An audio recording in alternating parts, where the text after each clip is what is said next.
Kembali lagi di Ruang Zaki. Kali ini kita akan membahas soal sosok anggota DPRD Provinsi DKI Jakarta yang sudah kita kenal, masih muda sekali, dari Partai Nasdem, Kak Gusti. Halo Siap. Kak Gusti, apa kabar? Alhamdulillah baik. Sehat Terima kasih ya? juga udah diundang juga nih di Ruang Zaki ya. Iya, terima kasih banyak nih. Setelah sekian lama janjian kita, karena Iya. Pak Dewan ini kan harus Ya. kunker juga nih ke beberapa kota kemarin. Kita lagi beradaptasi menjadi seorang pelayan masyarakat DKI Jakarta. Benar, karena ini Jadi, periode pertama ya Kak? ini alhamdulillah periode pertama dan memang satu-satunya juga alhamdulillah di dapil 6, dapil saya yang akhirnya pecah kursi, mendapatkan kursi. Pertama kali Nasdem pertama ada kali di Nasdem dapil ada itu di ya? dapil 6 itu. Luar biasa. Kak Gusti, Alhamdulillah. ini yang menarik adalah karena kebetulan kan gue ngajari BINUS dan setelah dikorek-korek ya ternyata alumni BINUS, BINUSian ini kan. Cuman beda profesi ya. Iya, beda profesi. ya. Cuma Ya. Kak Gusti ini di angkatan yang mungkin dulu zaman waktu itu BINUS nggak ada yang orientasi politik Betul. pasti kan. Betul. Kebanyakan Betul. kan BINUS itu kan meneruskan bisnis keluarganya Betul. gitu kan. Kebanyakan sama entrepreneur gitu. Nah, gimana kemudian seorang Kak Gusti yang kita tahu juga BINUS itu bukan seperti UGM atau UI yang punya BEM gitu ya, Benar. punya darah politik tuh gimana ceritanya? Jadi menarik ya kalau kita bicara politik ini kan lebih kepada passion ya. Iya. Jadi memang kalau dari awal sebelum masuk di BINUS pun memang suka berorganisasi. Nah, jadi pada waktu masuk di BINUS pun kita membentuk ada satu organisasi juga namanya Sapma Pemuda Pancasila. Walaupun di kampus itu tidak boleh, tapi kita secara ya underground lah ya. Iya. Kita dulu nongkrongnya tuh di warung bambu, mungkin kalau anak Iya. BINUS tahu kan, sama di basement itu ya segelintir orang tapi lumayan 20 orang yang akhirnya mereka mau ikut bergabung di organisasi ekstra lah kita bicara ya kan. Iya. Pada waktu itu ingat banget waktu masih zaman demo 98 terus berlanjut demo politik. Ya alhamdulillah anak-anak BINUS ya yang ikut di organisasi itu ikut terlibat walaupun pada akhirnya ada dari pihak kampus yang mengeluarkan surat edaran bahwa dilarang menggunakan atribut Iya. alma mater, jadi tidak boleh untuk ikut turun-turun demo atau apapun yang berkaitan dengan politik. Jadi ya memang pada dasarnya ya passionnya suka dalam dunia organisasi dan akhirnya pasti ujung-ujungnya ke politik. Dulu jurusan apa tuh kalau boleh tahu Kak Gusti? Dulu komputer, sistem informasi. Wah, itu jurusan yang favorit lah ya. Dia waktu itu komputer kan ya. Iya. Karena BINUS kan memang terkenalnya kan ya teknologi informasi, Iya. sistem informasi yang berkaitan sama komputer, fakultas komputer ya. Iya. Gitu. Nah, setelah aktif di ekstra kampus ya, kemudian lulus dong di Oh. BINUS. Itu apa yang kemudian Kak Gusti lakukan? Apakah lanjut studi, apa kemudian langsung kerja atau langsung terjun ke politik? Jadi lulus itu kalau di BINUS lulusan itu kan 2008, jadi artinya BINUSian 2008. Oh iya. Iya kan? benar. Alhamdulillah kita tepat waktu. Iya. Gitu. Dan setelah lulus ya kita beradaptasi dengan dunia luar pastinya kan. Kita bingung nih mau cari kerja apa, nggak bisa karena memang pada basicnya adalah ya kita bukan seorang yang dilahirkan dari keluarga kaya. Iya. Jadi alhamdulillah dengan ya lingkaran organisasi ini bisa membangun bagaimana kita mencari jaringan-jaringan. Jadi gunanya organisasi ini sangat penting. Di mana kita bisa membuat lingkaran jaringan kita untuk kita bisa mandiri lah kalau kita bilang. Jadi setelah lepas dari kampus ya otomatis kita mencoba peruntungan dengan dunia usaha juga pastinya.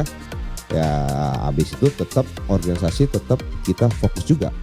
Nah baru masuk ke dunia politik itu baru banget terjun itu di kurang lebih 2014. 2014 baru awalnya masuk tahu mengenal dan waktu itu satu-satunya yang diikuti memang partai dari Partai Nasdem.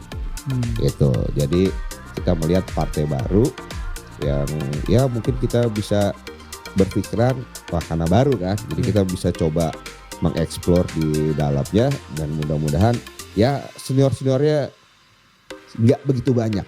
Jadi kita masih punya peran sebagai junior, sebagai anak muda, ya mudah-mudahan peran itu ada. Ya akhirnya kita ikut terlibat di walaupun nggak secara masuk dalam struktural, tapi kita membantu kawan-kawan senior. Dulu saya membantu Ahmad Sahroni. Dari situ ya kita akhirnya belajar, ya akhirnya terlibat aktif di politik. Nah, pemilu pertama jadi seorang caleg itu di tahun berapa, Kak Gusti? 2019. Oh, 2019 ikut ya? 2019 ikut, tapi hanya ingin tahu. Ingin tahu, artinya pengen belajar ya. Iya. Pengen belajar walaupun tidak jadi waktu itu. Itu ya, di mana tuh? Dulu kita di Jakarta Utara, itu di Dapil 2 lah ya kita. Dapil 2 itu 2 apa 3, jadi Kelapa Gading dan Cikodik lah kita nyebutnya, Cilincing, Koja, Kelapa Gading. Dapilnya dan Kepulauan Seribu. Nah, di situ kita belajar. Belajar, kita mengenal bagaimana politik praktis, bagaimana kita membentuk satu tim, dan kita berhubungan sama masyarakat, yang akhirnya ya kita mulai paham. Ya memang kendalanya pada waktu itu ya sama, tetap finansial. Karena kita baru, kita belum siap, ya artinya kita bermodalkan nekat. Jadi alhamdulillah pelajaran itu penting.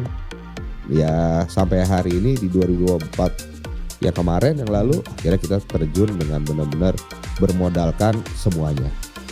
Apa yang dibutuhkan oleh masyarakat DKI Jakarta, khususnya Dapil 6. Dapil 6 ya? Apa aja itu kecamatannya? Dapil 6 itu kemarin melingkupi Makassar, Cipayung, Ciracas, Pasar Rebo. Jadi itu salah satu dapil yang katanya dapil neraka. Kalau saya bilang semua dapil di Jakarta neraka. Neraka semua. Neraka semua. Ya karena ya pasti banyak figur, banyak ya pengusaha yang basicnya memang punya kekuatan lebih mungkin kan. Ya siapalah kita kan. Kita hanya bermodal nekat. Ya walaupun kita sosok pengusaha muda, tapi kan mungkin masih banyak pengusaha lainnya. Jadi kita belajar untuk bagaimana ya kita tahu persis apa yang dibutuhkan oleh pemilih-pemilih pada waktu itu. Karena di tahun 2024 itu banyak orang bilang bukan sekedar pertanyaan pertama itu kamu punya uang apa enggak untuk nyalek, tapi kamu punya uang berapa gitu. Jadi bukan lagi ini pertarungan soal punya modal apa tidak gitu. Modalnya sudah ditentukan berapa gitu. Karena bahkan sekelas sama Saroni hampir-hampir kemarin tuh. Ya kan? Tapi kalau bicara di Partai Nasdem memang dari awal ya kita tetap bilangnya kan memang itu tanpa mahar dan itu terbukti. Nah, saya pribadi pun bukan kita mau memperbaiki citra dengan hal-hal yang tidak benar, tapi memang kenyataannya faktanya Partai Nasdem tidak ada mahar. Dari dulu ya mungkin Kak Jaki juga salah satu kan pernah merasakan kan. Tapi artinya tidak ada di Nasdem yang kita berbicara money oriented, tidak ada. Tidak ada. Jadi terbuka lebar. Jika memang memiliki kemampuan, kapasitas, ya pasti akan ada satu filter lah ya. Filter dalam arti untuk kita mencari caleg-caleg terbaik juga pastinya. Tapi tidak melulu tentang uang finansial. Gitu. Di dapil kakak itu ada berapa kursi? 10 kursi. Kakak dapat kursi ke 9 atau ke 8 ya kalau masalah Nasdem. Antara itu 8 atau 9 gitu 8 ya. Dan 9. Betul. Dan berapa suara pribadi dan berapa suara partai itu? Wah, lupa. Kalau masih ingat tuh. Kalau pribadi kecil sih memang. Kecil. 5.000-an adalah ya. Ya menuju 6.000 lah ya. Menuju 6.000 ya. Tapi ya alhamdulillah secara komposisi calegnya juga mau bekerja bersama juga. Karena memang mereka kan kita bicaranya kan satu kesatuan suara kan. Ya alhamdulillah di Dapil 6 pada 2024 kemarin kompak semua. Walaupun kita bicara kalau politik itu di internal pun kita berkompetisi. Tapi kemarin Dapil 6 ya kita bisa bersama-sama solid bagaimana caranya Dapil 6 ini lahirlah satu kursi yang belum pernah kita dapatkan di Dapil 6. Dan apa yang kemudian ini kan juga teman-teman muda pengen tahu ya. Kalau bicara soal modal, wah ini nggak kebayang ya Jakarta itu berapa yang harus disiapkan.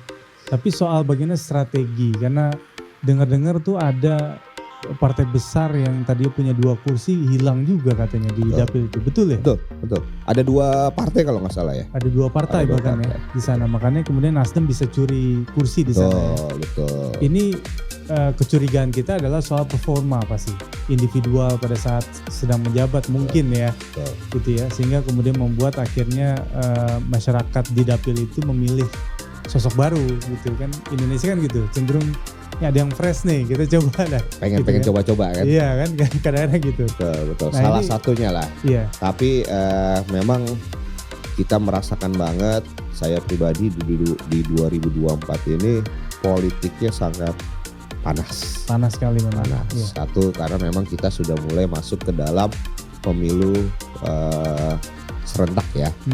Pada saat itu ada pemilihan presiden, ada pemilihan legislatif. Jadi artinya masyarakat juga mungkin kaget. Nah, jadi pilihannya pada waktu akhirnya kan kita bersamaan dengan figur-figur dari calon presiden juga. Iya. Dari koalisi yang mungkin kita bangun bersama. Ya mungkin salah satunya ada dampak dari capres yang pada saat itu kita usung juga. Tapi tetap memang kalau kita melihat dari data juga memang mereka lebih cenderungnya ke individu. Artinya apa? Artinya mereka memilih berdasarkan siapa sih individunya, siapa sih calegnya, bukan berdasarkan partai. Itu yang mungkin kemarin kita lihat juga. Tapi memang indikatornya ada koalisi yang dari capres itu tadi tetap ada. Tapi kalau saya melihat lebih banyak kecenderungannya kepada individual dan performa dari caleg masing-masing. Kerja-kerja politik di bawah. Kerja politik Iya. di bawah, bagaimana kita merangkul masyarakat, bagaimana kita bisa membawa aspirasi mereka nanti ke depannya kan. Ya artinya kalau kita bicara banyak yang tumbang, ya inilah dinamikanya. Walaupun kita bicara politik, ada hal-hal yang sifatnya tanda kutip pragmatis. Iya. Nah ini anak muda sekarang kadang antipati terhadap politik karena melihat hal-hal pragmatis itu. Iya. Jadi kalau saya bisa bilang, untuk terjun ke politik, untuk menjadi seorang politikus yang nanti ya duduk di eksekutif, legislatif, butuh biaya. Ya kalau bahasa kasarnya di politik, untuk kalah aja kita butuh biaya. Iya, untuk kalah. Untuk kalah. Iya. Apalagi kita bicara untuk menang. Iya, betul. Ya memang inilah konsekuensi dari politik terbuka di Jakarta, di Indonesia hari ini. Ya seperti itu. Nah sekarang setelah resmi ini kan dilantik ya beberapa waktu belakangan ini, dapat amanah di komisi berapa Kak Gusti? Alhamdulillah ditugaskan oleh partai, saya di komisi E. Komisi itu bidang kesejahteraan rakyat. Jadi memang isinya hal-hal yang dinas-dinas sebagai mitra kita yang memang berdampak langsung kepada masyarakat. Ya ada dinas sosial, ada dinas pendidikan, ada dinas kesehatan, dan di kepemudaan dan olahraga juga sebagai mitra kita, kebudayaan mitra kita, perempuan dan anak pengendalian penduduk di kita. Jadi ya ada 2 lagi, ada sekitar 9 yang memang itu lebih sifatnya kepada hubungannya antar masyarakat dan memang benar-benar dinas yang terkait kepada masyarakat banyak. Nah ini memang menjadi peran penting, kita ditugaskan untuk mengawal bagaimana fraksi Partai Nasdem di DPRD DKI Jakarta bisa bermanfaat bagi masyarakat banyak dan bisa menjadi penyambung aspirasi di masyarakat ke pemerintah Provinsi DKI Jakarta. Dan yang menariknya juga Nasdem sampai dapat kursi sebagai posisi wakil ketua DPRD ya. Alhamdulillah. Di tahun 2024 ya. Alhamdulillah di 2024 ini kita dapat satu pimpinan wakil ketua DPRD diisi oleh ketua DPW Partai Nasdem DKI Jakarta juga Kakak Wibi, masih muda juga. Ya mudah-mudahan dengan adanya formasi baru di legislatif DPRD DKI Jakarta ini ya bisa membawa angin segar juga, bisa membawa perubahan juga. Ya alhamdulillahnya kan pilkada juga sudah selesai. Iya. Mudah-mudahan dengan hadirnya gubernur terpilih mendatang setelah dilantik bisa langsung bekerja Ya harapannya bisa bagaimana masyarakat DKI Jakarta bisa terfasilitasi dengan baik. Bisa bagaimana apa yang dibutuhkan masyarakat DKI Jakarta benar-benar didengar. Jangan ada sampai gap-gap yang mungkin panjang lah untuk bisa merasakan bagaimana hadirnya kepemimpinan seorang gubernur misalnya. Iya. Gitu. Nah ini kan mengawasi APBD terbesar mungkin di Indonesia. Berapa jumlahnya tuh APBD Jakarta, Kak Agusti? 91T kurang lebih. Kurang lebih ya, Kurang 91 triliun ya. Betul. Ini bayangkan ya, alumni BINUS duduk di DPRD DKI Jakarta, kita masih ibu kota ya, karena Betul. belum ada perubahan nih kan. Betul. Mengawasi 91 triliun ya. Ini mungkin, ini kalau saya sebar ke BINUS nih kayaknya nih alumni yang Jadi pengen harus jadi diundang politik ini. ya, jadi politik semua harus politikus. diundang ini karena kemampuannya mengawasi APBD terbesar di Indonesia. Betul. Itu bagaimana rasanya tuh, bisa tidur nggak tuh malam-malam? Ya pasti kalau kita bicara bisa tidur ya pasti bisa, Bisa, ya iya. kan? Tapi pasti ada beban tertentu. Iya. Ada beban tertentu ya kalau kita berbicara 91T ini bukan duit kita. Iya. 91T ini adalah duit masyarakat DKI Jakarta yang diamanatkan oleh pemerintah untuk bisa dilakukan sebesar-besarnya untuk kepentingan masyarakat DKI Jakarta. Kami sebagai mitra dari pemerintah Provinsi DKI Jakarta, ya hal ini memang tugas pokok kami memang kan sebagai pengawas, sebagai pembuat undang-undang, dan ketiga sebagai budgeting. Nah hasil 91T ini memang didasarkan kepada hasil rapat-rapat kerja yang ada di komisi masing-masing. Jadi di DPRD itu ada komisi A, B, C, D, dan E. Ada 5 komisi. Yang memang keterkaitan untuk anggaran ini semua punya porsi masing-masing sesuai bidang mitranya masing-masing. Jadi tupoksi pengawasan itu memang harus kita perketat. Kenapa? Ya karena kita hubungannya dengan pajak-pajak masyarakat DKI Jakarta nih. Jangan sampai mereka sudah mengeluarkan biaya untuk bayar pajak, tapi apa yang diberikan oleh pemerintah daerah DKI Jakarta tidak sesuai. Nah, kita tidak mau. Dan jangan sampai ada kebocoran-kebocoran anggaran yang ditujukannya bukan untuk kepentingan masyarakat. Misalkan untuk kepentingan oknum yang kita bisa katakan ya adanya korupsi misalkan atau apapun. Kita tidak mau adanya kebocoran-kebocoran itu. Kita pengen 91 triliun ini bisa dirasakan masyarakat DKI Jakarta. Harapannya ya kawan-kawan di DPRD pun sama, pasti punya niatan yang sama. Pengen membangun Provinsi DKI Jakarta, pengen masyarakat DKI Jakartanya lebih sejahtera. Itu yang kita pengen bersama. Dari komisinya Kak Agusti nih, ada isu apa yang kemudian sedang proses direformasi, diperbaiki nih? Banyak, Iya. banyak. Kita kalau bicara Kesra hubungannya ya kita itu langsung bersinggungan sama masyarakat. Hari ini kemarin kita habis rapat kerja, mungkin lagi isunya adalah mengenai pendidikan. Di mana adanya KJP Plus, adanya KJMU. Nah ini menarik juga karena memang kalau kita bicara KJP Plus, KJMU, banyak masyarakat DKI Jakarta ini yang masih sangat membutuhkan. Kalau kita bicara ekonomi masyarakat DKI Jakarta, nggak semuanya dalam posisi yang baik. Masih kita bicara masih ada tingkatan kawan-kawan yang masyarakat yang minoritas ya. Minoritas dari sisi perekonomian. Jadi kemarin kita bicara di rapat kerja Komisi E berkaitan sama KJP Plus dan KJMU, banyak di tahun 2024 tertolak kurang lebih 105.000 penerima yang tertolak. Karena apa? Karena pada saat proses faktual verifikasi mungkin tidak sesuai juga. Karena memang ada karena syaratnya penting nih. Kayak salah 1-2 syarat, nggak boleh memiliki rumah NJOP di atas 1 miliar. Tidak boleh mempunyai kendaraan roda 4 pribadi. Nah 2 hal ini salah satu yang mungkin banyak yang akhirnya keluar dari data DTKS yang ada di Dinas Sosial. Jadi ini isu paling penting kemarin yang hari ini sedang kita kawal. Bagaimana masyarakat DKI Jakarta yang di 2024 kemarin 105.000 itu tertolak, di tahun ini bisa mereka mendapatkan kembali haknya untuk KJP Plus dan KJMU agar masyarakat DKI Jakarta anak-anaknya cerdas-cerdas. Karena pendidikan Pak dosen udah paling tahu. Namanya pendidikan itu udah paling penting, yaitu bagaimana cakrawala dunia awalnya pasti dari sekolahan. Bagaimana kita bisa menjadi seorang dosen, bagaimana kita bisa menjadi seorang politikus atau pengusaha kalau tidak mendapat pendidikan yang baik. Iya, Kak Gusti, ini bisa sampai di titik ini.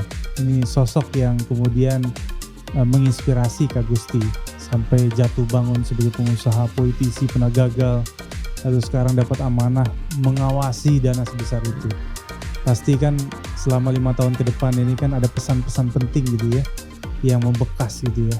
Mungkin memang duniawinya ini kadang-kadang menggoda, tapi ada pesan yang membuat kita ini jadi selalu waras lah untuk menjalani amanah sebesar ini. Siapa sosok itu, Pak? Ya pasti keluarga. Pasti keluarga ya. Namanya orang tua pasti punya peranan penting juga. Peranan penting bagaimana kita untuk menjalani kehidupan lah. Karena kalau nggak ada saran, ya walaupun bisa dibilang kita juga bukan yang anak baik-baik, ya kan? Dalam arti kita nakal, bandel, namanya laki-laki. Tapi artinya walaupun sejelek-jeleknya kita manusia, ya namanya peran dan doa, saran itu pasti harus kita dengar. Dan harus bagaimana selagi memang benar, walaupun kita gengsi, laki-laki nih ya, walaupun kita gengsi, ya sebisa mungkin kita coba jalani. Ya di balik itu semua pasti ada makna yang tergantung di dalamnya. Dan kita pasti harus dalam lingkungan yang memang orang-orangnya juga baik-baik semua. Karena ya sekali lagi namanya kita hidup bermasyarakat, ada lingkungan yang baik, ada lingkungan buruk. Dan pasti kita akan terbawa di dalamnya. Kan gitu. Nah buat anak muda juga ya bagaimana sekarang nih DKI Jakarta anak mudanya masih apatis dalam politik misalnya. Maunya yang di bawah tawuran. Ya mungkin sering dengar tawuran hari ini. Nah ini kurang lebih ada manfaat apa sih gitu. Lebih baik kita berorganisasi karena peran penting organisasi sangat penting. Satu. Kedua, bagaimana kita mencari lingkungan yang baik biar kita bisa kalau kata Nabi kan kalau kita ikut berkumpul di dalam penjual parfum kita akan mendapatkan wanginya, ya kan? Ya mudah-mudahan dengan kita berkumpul dengan orang-orang yang baik kita bisa ikut baik juga dan pastinya akan ya mudah-mudahan jalan hidup kita bisa ya lebih bahagia dari sebelumnya. Kak Gusti, ini buat konstituen atau mungkin masyarakat yang ada di dapil itu, mungkin dia dulu milih Kak Gusti, tidak milih Kak Gusti. Kalau ingin bersuara menyampaikan nih sebagai wakil rakyat, itu bisa kemana Kak Gusti? Jadi kalau kita sudah dilantik, itu kita bukan milik dapil lagi, tapi kita sudah milik warga masyarakat DKI Jakarta. Memang dapil itu adalah keterwakilan, tapi tidak juga kita harus berfokus kepada dapil. Ya mudah-mudahan siapapun mau baik di dapil 6, dapil saya ataupun warga masyarakat DKI Jakarta, jika ada sesuatu hal mau curhat atau ada layanan publik yang mungkin tidak sesuai, saya punya media sosial. Bisa di TikTok itu di Gusti Arief atau di Instagram sama Raden Gusti Arief.official atau di Gusti Arief. Nah itu silakan. Banyak juga kadang-kadang kita masuk DM, kita masuk chat melalui WhatsApp, itu kita tindak lanjutin walaupun bukan di dapil 6. Ya kembali lagi karena niat kita ingin menjadi satu orang yang bisa bermanfaat bagi masyarakat, siapapun selagi memang kita bisa bekerja untuk mereka, kita bisa bermanfaat, kita akan kerja buat mereka. Terima kasih banyak Kak Gusti. Terima kasih. Ini sangat menginspirasi buat teman-teman semua. Tentu saja masyarakat Jakarta punya wakil yang tidak menyekat dapilnya, tapi ini ruang buat kita semua 5 tahun ke depan. Kita doakan bisa menjalankan amanah ini. Amin. Syukur-syukur terpilih kembali. Amin. Karena urusan Jakarta itu urusan yang panjang, mungkin ribuan tahun ke depan. Ya. Gitu ya. Terima kasih Kak Gusti. Sukses Terima kasih selalu. Kakak Zaki. Sampai ketemu lagi kita. Sukses buat Ruang Zaki Podcast ya. Sampai ketemu lagi di Ruang Zaki berikutnya.